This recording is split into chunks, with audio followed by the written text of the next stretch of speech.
So James Gunn, now we kind of just have to talk about it. Today on The Minute.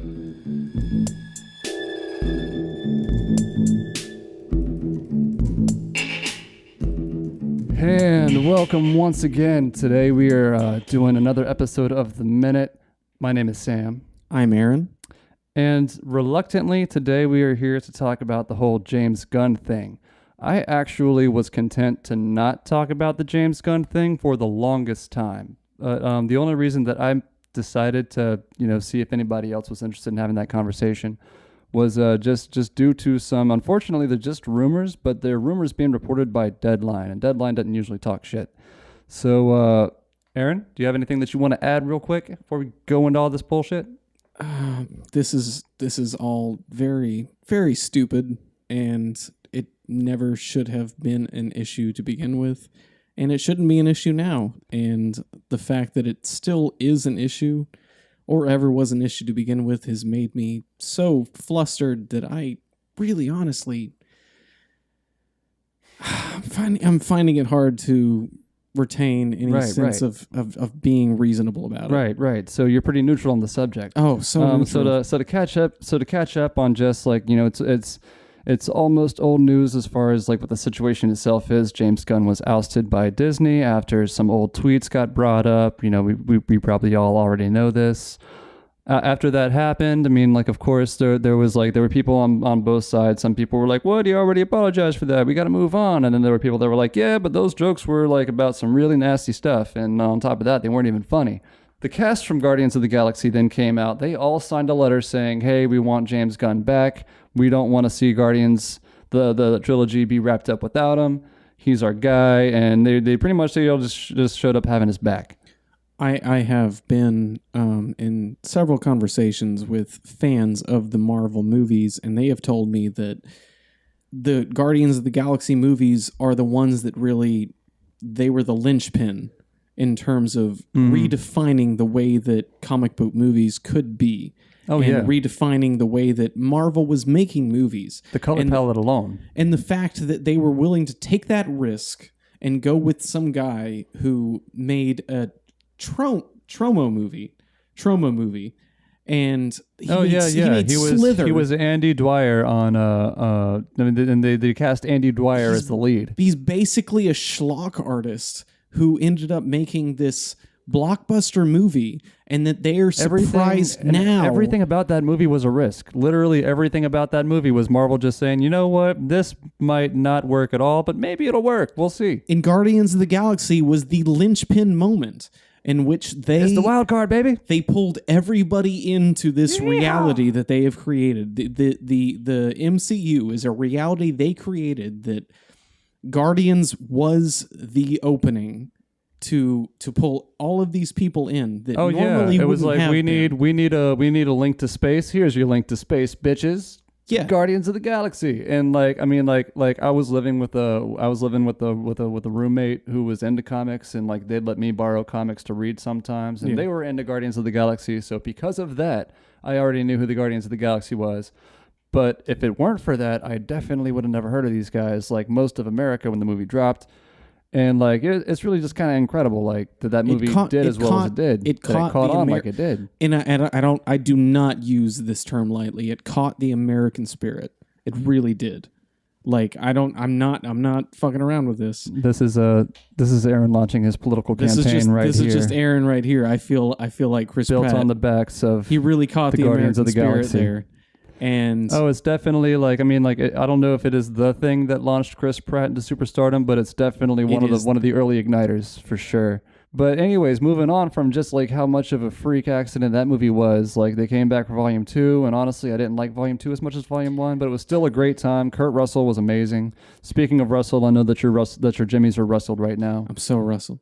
I just took that from you. I'm sorry. So no. I couldn't help it. I thought I brought up Kurt Russell, and that's just where my brain went. My jimmies are so rustled. You've been saying that literally all day. Because my jimmies are rustled. All we all just went out to taco night. Just a whole bunch of us went out to taco night, and because we're doing this on a Tuesday, Taco Tuesday. Gotta do it on a Tuesday. And you just wouldn't shut up about your damn jimmies, and how rustled they were. But this movie really changed the game for Marvel, and now that they're gonna act like he's not part of it, now they're gonna throw him out of the freaking window. Just throwing him off the bus. And this is the thing that you really wanted to bring up.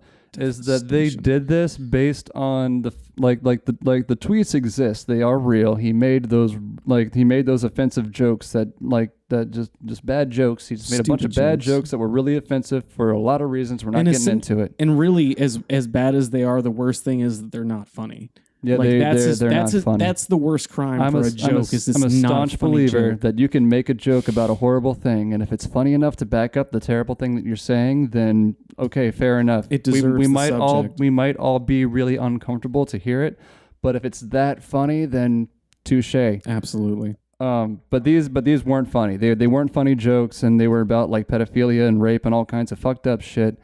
And they do exist, but however, these happened like what was it, 6 to 10 years ago? I think is what the CNN. I think it was the CNN news was saying. It was 2008 to 2012. And he apologized for all of them. Yes. Before now. He at least acknowledged them. Before he was hired by Disney, more. he had already apologized for them.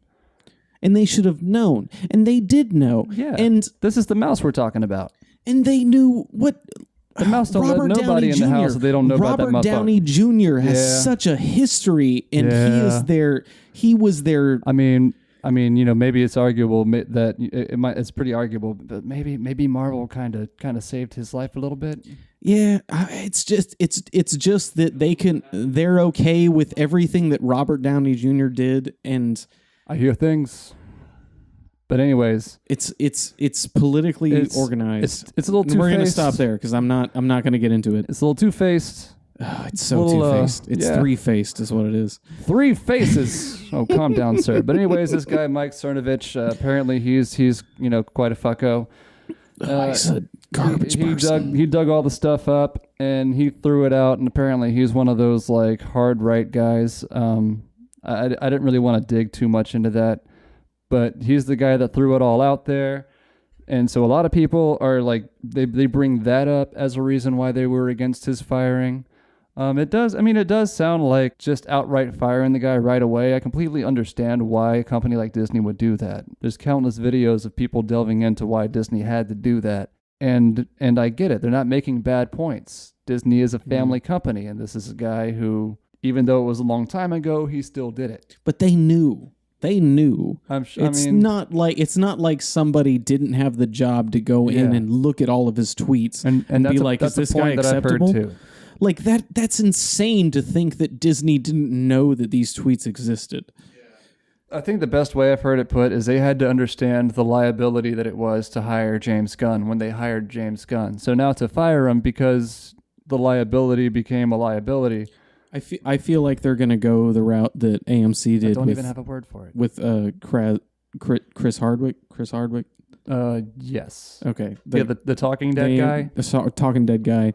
They fired him when there was allegations. Which is just impressive that he's been able to make a career out of that. I know. Like, I'll still watch him. I don't care. Right. For the same reasons that I still watch The Walking Dead. Anyway, so we'll get into that another day. But the fact that they fired him right after The Walking Dead finished airing, and then they brought him back right before it's going to be coming back, because they just wanted to make a scene of it. They wanted to make everybody know that like we did something. And I hope some tinfoil hat shit.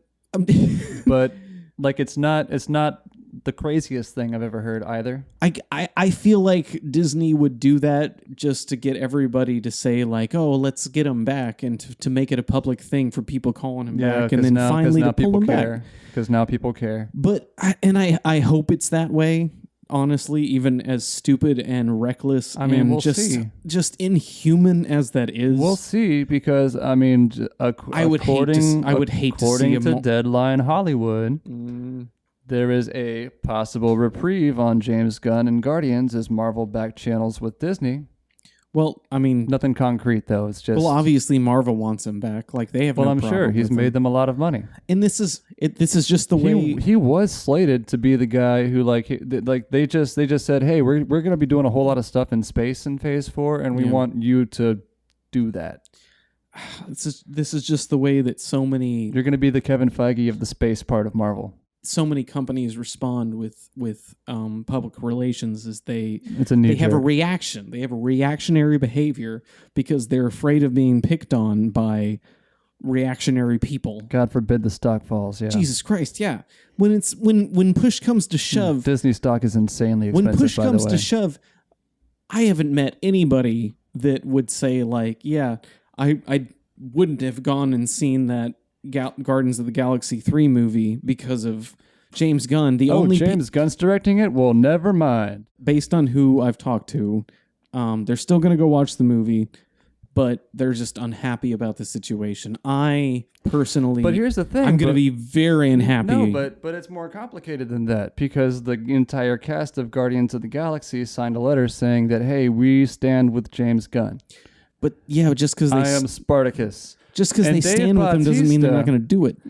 That's true for most of the cast. And then Dave Bautista has been making headlines over the past couple of weeks because he came out on Twitter saying some shit about like how it's nauseating working for Disney, and I'm paraphrasing, nauseating working for Disney, and he's only there for contract reasons. And then rumors started coming out that he might be like reneging on his contract somehow, and like all that shit. Like that throws a wrench into the mix. Like, well, are you just gonna kill? What if that stuff's true? Are you just gonna kill off Drax? Well, are you just gonna have like? I mean, true. These guys are all professionals. They'll show up and they'll do their job when they're supposed to be on set. But wouldn't you rather see the cast of Guardians of the Galaxy like meshing like they did in the first two movies? Exactly. And that was the whole problem with the second movie is that you barely had any of them together. And like you, that was one of my falters with the second movie is they split the team up immediately, and I want to see the team. But I would love to see the whole Guardians together again. And if they're not, if Batista isn't into it, Chris Pratt doesn't care. You can tell when he doesn't care. Yeah, he's a really good actor. It's like Andy Dwyer, you know. He just wears his heart on his sleeve. He fucking does, man. He's got.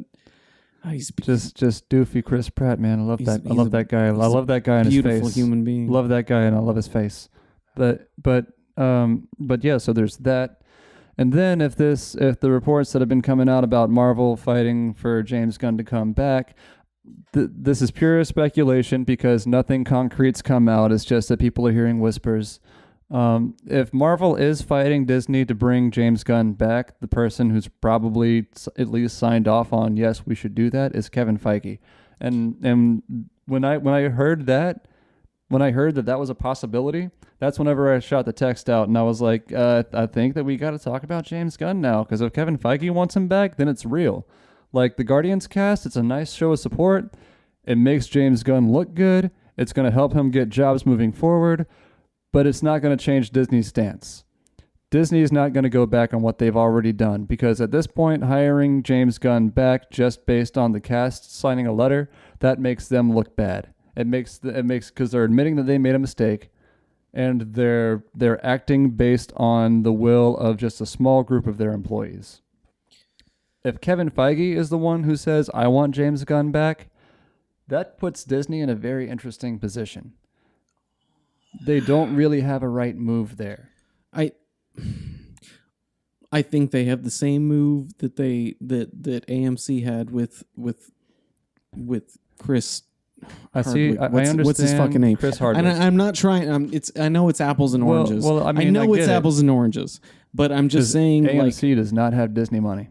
I'm just saying, I think them firing him and then bringing him back is honestly enough to appease the people that needed him to be fired to begin with. Because honestly, it all comes back to these two really nasty, like, hyper left and hyper right groups, like, creating a situation that didn't need to be created. It's a small minority. And it's not like Disney. It's not like... Well, if we were going to be... It's not like Marvel needed it. If we were going to talk about that on this show, it would be worth noting that Mike Cernovich has done this to several individuals. James Gunn was not the first, but we're not talking about that. And Dan Harmon. But we're not talking about that on this show. But I'm saying I don't see why Disney feels like they need to kowtow to those people.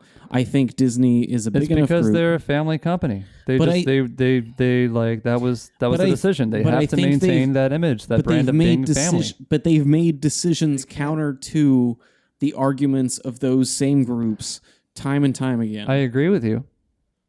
And I agree with you. And I think they could do it now. I hope that they do. Well, here's the thing. I hope they have the nerve absolutely to do it. could, but I mean, we've seen these kinds of things happen before, and what happens in those situations? Does James Gunn get rehired in those situations? Like you can like take a look at Benedict Cumberbatch making that face and jerking his head around and be like, and how many realities did James Gunn get rehired? 1. Because that's the truth, and 14 million realities of this being a situation, James Gunn is going to get hired back by Disney in one of those realities. Let's hope that we're the best. We're not, in fact, in the darkest timeline. We're definitely in the darkest timeline. You know, we make that joke a lot outside of this whole thing. We make that joke a lot, but I mean, at the same time, we're sitting here talking about like guys dressing up like superheroes and running around on camera, and then we pay money to go and see them do it. I think we're in the timeline where Abed went to get the pizza and everybody just ended up mad at everybody. And it wasn't the darkest timeline. Somebody got shot. No. That was the darkest timeline. The one that Abed went. What does birth control look like? Abed came back and he was like, "Oh, I found a nickel on the way back," and it was like, I wonder what happened to the other timelines. But it wasn't the darkest timeline, but it was a very bad one because everybody ended up hating each other. So I think we're in that timeline where everybody ends up hating each other. We do all yell at each other about movies a lot. Yeah, well, I mean, that's what movies do to people. They do. Tearing me apart movie. Well, there's definitely more to talk about. I'm going to wait for some more news to drop on this. Hopefully there is more news to come out about this. Ironically, because I bet James Gunn would probably prefer that we stop talking about him. But that is what it is. Thank you so much for listening. This has been The Minute, brought to you by Movie Night Autopsy, and we want to know what you think. So drop us a line, leave a comment, do whatever it is that you do. Just get your word out there. But please keep it civil. My name is Sam. I'm Aaron. Thank you so much for listening. What's up, crew? If you got any idea of what you would like for us to talk about on The Minute or on Movie Night Autopsy podcast, hit us up on the social medias. You can hit us up on Twitter at movie_autopsy. Check us out on Facebook at Movie Night Autopsy. Always feel free to email us, contact@movienightautopsy.com.